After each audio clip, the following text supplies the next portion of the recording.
Hello everyone. आज के इस वीडियो लेक्चर में हम मैग्नेटिज्म और मैग्नेटिक मोमेंट के बारे में पढ़ेंगे। भौतिकी में मैग्नेटिज्म या चुंबकत्व वह प्रक्रिया है जिसमें एक वस्तु दूसरी वस्तु पर आकर्षण या प्रतिकर्षण बल लगाती है और जो वस्तु ये गुण प्रदर्शित करती है उन्हें चुंबक कहते हैं। निकिल, लोहा, कोबाल्ट और उसके मिश्रण आदि सरलता से पहचानने जाने योग्य चुंबकीय गुण रखते हैं। तो ये जो चुंबकत्व का गुण है कई पदार्थों में पाया जाता है। कुछ जो लोहे और उससे बने हुए जो कंपाउंड है उनके दूसरी वस्तुओं को अपनी ओर आकर्षित करते हैं और कुछ प्रतिकर्षित करते हैं।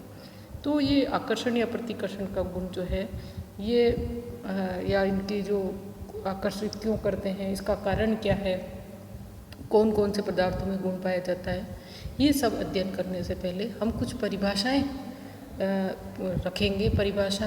कुछ टर्म्स को परिभाषित करेंगे। We define and explain certain terms which will help us to classify magnetic properties of materials. तो इसमें सबसे पहला जो डेफिनेशन है वो हम लेंगे magnetic intensity H। Magnetic intensity H क्या होती है कि इसको परिभाषित करने से पहले हम कुछ कंसेप्ट्स को ध्यान में रखेंगे कि जो पदार्थ है उसमें चुंबकत्व का गुण स्वाभाविक रूप से पाया जाता है, लेकिन उसमें जो मैग्नेटिक मोमेंट होते हैं वो रेंडमली ओरिएंटेड होते हैं। तो बाह्य चुंबकीय क्षेत्र लगा करके उनको एक डायरेक्शन में अरेंज किया जाता है। ये जो बाह्य चुंबकीय क्षेत्र है ये या मैग्नेटिक इंटेंसिटी कहलाता है। माना एक लंबी परिनालिका सोलेनॉइड में एकांक लंबाई में घेरों की संख्या n है और उसमें I धारा प्रवाहित हो रही है। तब परिनालिका के भीतर चुंबकीय क्षेत्र V0 = μ0 NI। यहाँ पे चुंबकीय तीव्रता को परिभाषित करें तो चुंबकीय तीव्रता H वह राशि है जो कुंडली में धारा से निम्न प्रकार संबंधित है। H = V0/μ0।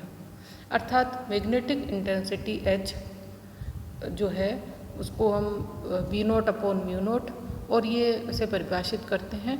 और ये धारा से किस तरीके से हो गई परिभाषित कि H = NI।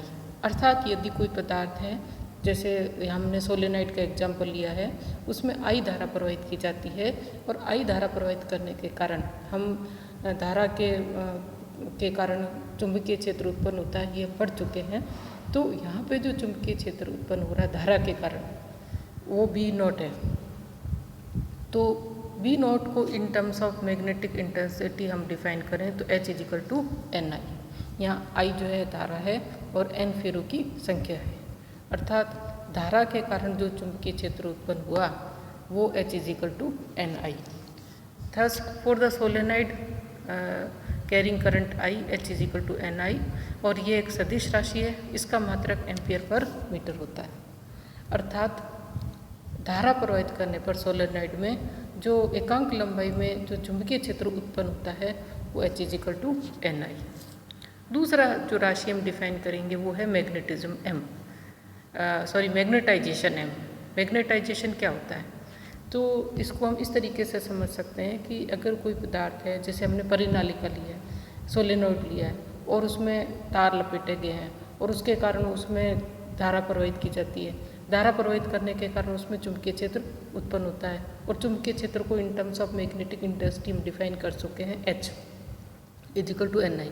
अब यदि इस परिनालिका के भीतरी भाग को किसी चुंबकीय सब्सटेंस से भर दें और इसमें करंट स्थिर रखें तो जो परिनालिका के अंदर चुंबकीय क्षेत्र, कुल चुंबकीय क्षेत्र जो होगा वो V0 से अलग होगा। V0 तो तब है जब चुंबकीय अंदर पदार्थ जो है परिनालिका के अंदर कोई सब्सटेंस नहीं है। अब अगर उसके अंदर हमने कोई चुंबकीय पदार्थ भर दिया है तो उसके कारण जो है चुंबकीय क्षेत्र अलग होगा और धारा के कारण चुंबकीय क्षेत्र अलग होगा और कुल चुंबकीय क्षेत्र इन दोनों का योग होगा। अर्थात ये जो अतिरिक्त क्षेत्र अंदर की ओर V0 के प्रभाव क्षेत्र के कारण चुंबकीय पदार्थ में उत्पन्न हुआ, यह मान लीजिए कि भीतर बधे पदार्थ का चुंबकीय गुण जो है μ है, कई जगह इसको M लेते हैं। तो पदार्थ के एकांक आयतन में नेट चुंबकीय आघूर्ण, अब इसे रिपीट कर लेते हैं इसको, जो कुल आयतन है अगर हम V लें तो पदार्थ के एकांक आयतन में जो नेट चुंबकीय आघूर्ण या मैग्नेटिक मोमेंट है वो चुंबकन तीव्रता कहलाती है। सो मैग्नेटाइजेशन या चुंबकन तीव्रता is equal to limit delta V tends to 0 sigma M I over sigma V. कई जगह इसमें सिग्मा एम आई की जगह एम ले लेते हैं। तो यहाँ पे हम मान रहे हैं कि पदार्थ में जैसे खूब सारे अणुओं से मिलकर बना हुआ और हर एक अणु के कारण जो मैग्नेटिक मोमेंट है वो एम है, तो कुल हो जाएगा sigma M I over delta V. Here M is a vector with units ampere per metre. So M and H have the same unit. M की भी यूनिट है एम्पियर पर मीटर और एच की भी यूनिट है ampere per metre. So the total field in B B is equal to B nought plus mu not H, और इन दोनों को अगर ऐड करेंगे तो इन टर्म्स ऑफ एम तो बी नॉट जो है उसको म्यू नॉट एच लिख लेंगे और यहाँ म्यू नॉट एम है तो म्यू नॉट बाहर आ जाएगा और H plus M. First part जो है इसमें वो तो करंट के कारण है। First part in magnetic field B is due to the current in solenoid, यानी ये एक्सटर्नल जो हमने इसमें करंट प्रवाहित की और उस करंट के कारण इसमें जो चुंबकीय क्षेत्र उत्पन्न हुआ वो बी नॉट है। और जो सेकंड पार्ट है इस इक्वेशन का due to specific nature of the material, जो पदार्थ है उसकी प्रकृति के कारण ये चुंबकीय क्षेत्र उत्पन्न होता है। तीसरा हम जो टर्म डिफाइन करेंगे वो है मैग्नेटिक ससेप्टिबिलिटी, चुंबकीय प्रवृत्ति। चुंबकीय प्रवृत्ति क्या होती है कि पदार्थों के लिए प्रेरित चुंबकन तीव्रता बाह्य आरोपित चुंबकीय क्षेत्र के समानुपाती होती है। अर्थात अगर कोई पदार्थ है और उस पर एक्सटर्नल मैग्नेटिक फील्ड लगाया जाए तो उसमें जो इंड्यूस मैग्नेटिक मोमेंट है या जो मैग्नेटिकाइजेशन जिसको हमने कुल नेट चुंबकीय आघूर्ण डिफाइन किया है तो M is directly proportional to H. अर्थात जो सब्सटेंस है उसके लिए जो इंड्यूस मैग्नेटाइजेशन है वो बाह्य आरोपित चुंबकीय क्षेत्र के समानुपाती होता है। So M directly proportional to H, और यहाँ पे जो प्रोपोर्शनलिटी कांस्टेंट है उसको ससेप्टिबिलिटी काई से शो करते हैं। So chi is equal to M over H.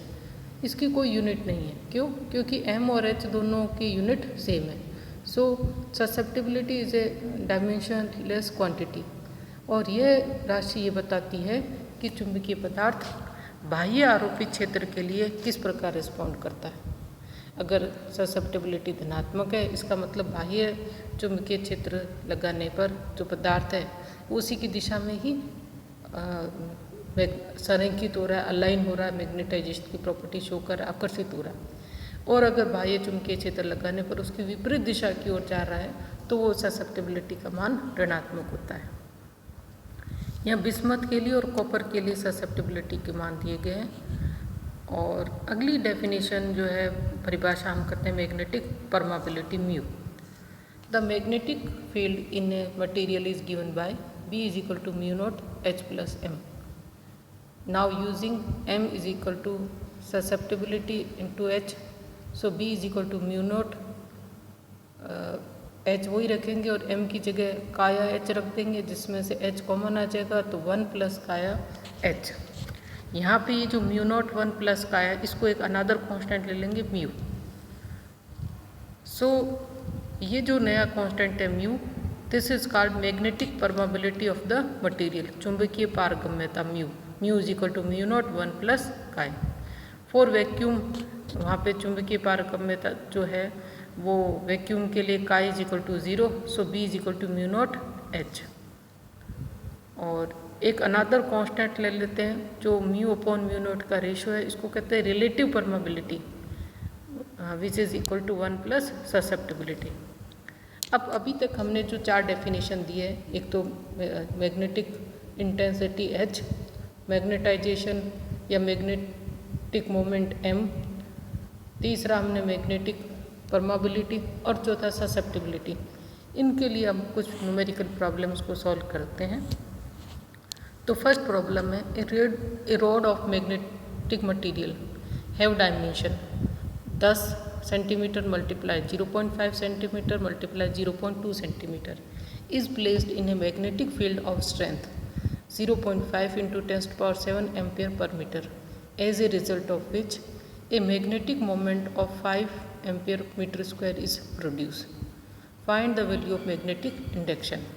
तो यहाँ पे हमें एक रोड दी गई है जो कि मैग्नेटिक मटेरियल से बनी हुई है, जिसकी साइज़ दी गई है और उसको एक magnetic field, external magnetic field जिसकी स्ट्रेंथ दी उसमें रखा गया है और इसमें रखने से उसमें जो मैग्नेटिक मोमेंट प्रोड्यूस हो जाता है।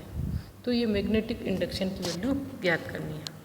तो हमें दिया गया H जो एक्सटर्नल मैग्नेटिक फील्ड है वो 0.5 into 10 to power 4 ampere per metre और मैग्नेटाइजेशन जो है मैग्नेटिक मोमेंट है वो दिया है m is equal to 5 ampere metre square. इस रोड का वॉल्यूम निकाल लेते हैं, वो 1 into 10 to power -6 metre cube.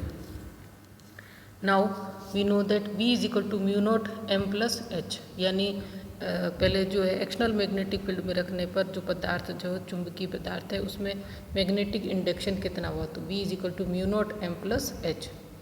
अब v is equal to mu nought और जो मैग्नेटाइजेशन m है उसको मैग्नेटिक मोमेंट के टर्म्स में रखें तो m upon v plus H. यहाँ पे हमें सभी को वैल्यू दी गई हैं और इसको हल करने पर 6.28 टेस्ला प्राप्त होता है। इसको आप सॉल्व करके देख सकते हैं। दूसरा हम एग्जांपल लेते हैं कि एक सोलेनॉइड है जिसमें 500 घेरों की संख्या है पर मीटर में, is carrying a current of 3 ampere. Its core is made of iron which has a relative permeability of 5000।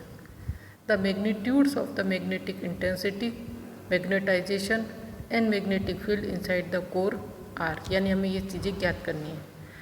तो हमें गिवन क्या है, the magnetic intensity H at a centre of long solenoid H is equal to NI, N दिए गए हमें 500, I दिया हुआ 3, तो H हो गया 1500 एम्पियर पर मीटर। और the intensity of magnetisation M is equal to chi H, ये अभी हमने डिफाइन किया। इन टर्म्स ऑफ परमेबिलिटी ये हो जाएगा μr माइनस 1H। μr हमें दिया गया 5000 माइनस 1 इंटू 1500। अब 5000 की तुलना में 1 की वैल्यू बहुत कम है, इसलिए हम इसको छोड़ देंगे और 5000 इंटू 1500 तो 7.5 into 10 to power 6 ampere per metre. The magnetic field inside the core, तो उसको लिखेंगे B is equal to mu H is equal to mu nought 1 plus chi H, और रिलेटिव परमेबिलिटी के टर्म्स में 1 plus chi is equal to mu R। So ये B की value आ जाएगी 3 पाई Tesla. Next example लेते हैं कि एक magnetic induction inside a solenoid, यानी जो सोलेनॉइड है उसके अंदर V नॉट दिया गया 6.5 into 10 to minus 4 tesla and when it is field within iron. पहले ही खोखला है, सोलेनॉइड है, उसमें अंदर मैग्नेटिक फील्ड जो है वो 6.5 इंटू 10 टू माइनस 4 दिया गया है। अब इसको आयरन से भर दिया जाता है, तो जो इंडक्शन है मैग्नेटिक इंडक्शन अंदर जो है वो 1.4 टेस्ला हो जाता है। तो रिलेटिव परमेबिलिटी ऑफ आयरन निकालते हैं, तो हम जानते हैं B is equal to mu nought 1 plus chi H, और रिलेटिव परमेबिलिटी के टर्म्स में B is equal to mu R B nought. So B upon B nought is equal to mu R। B और B nought हमें दोनों given है और solve करके हम इसकी वैल्यू निकालेंगे 2154। लास्ट जो न्यूमेरिकल हम सॉल्व कर रहे हैं कि if the magnetic moment of a magnet of mass 75 gram is 9 into 10 to power minus 7 ampere meter square and the density of the material is this, find m। तो सबसे पहले जो है वो हमें मास दिया गया है, तो हम जो m निकाल लेते हैं। m का फॉर्मूला मैग्नेटाइजेशन या magnetic moment is equal to small m over v। यहाँ m दिया गया है मैग्नेटिक मोमेंट जो मैग्नेट का है वो है 9 into 10 to power minus 7 ampere metre square, और नीचे आ रहा है वॉल्यूम, तो वॉल्यूम हो जाएगा मास ओवर डेंसिटी। मास है 75 ग्राम, डेंसिटी है 7.5 इंटू 10 टू पावर 3 किलोग्राम पर मीटर क्यूब, और ये हल करने पर हमें प्राप्त होगा 0.09 एम्पियर मीटर। तो आज के वीडियो लेक्चर में हमने मैग्नेटिक फील्ड से संबंधित कुछ परिभाषाएं जैसे कि magnetic intensity, relative permeability, susceptibility और मैग्नेटाइजेशन M ये डिफ़ाइन की और उससे संबंधित कुछ न्यूमेरिकल्स सॉल्व की।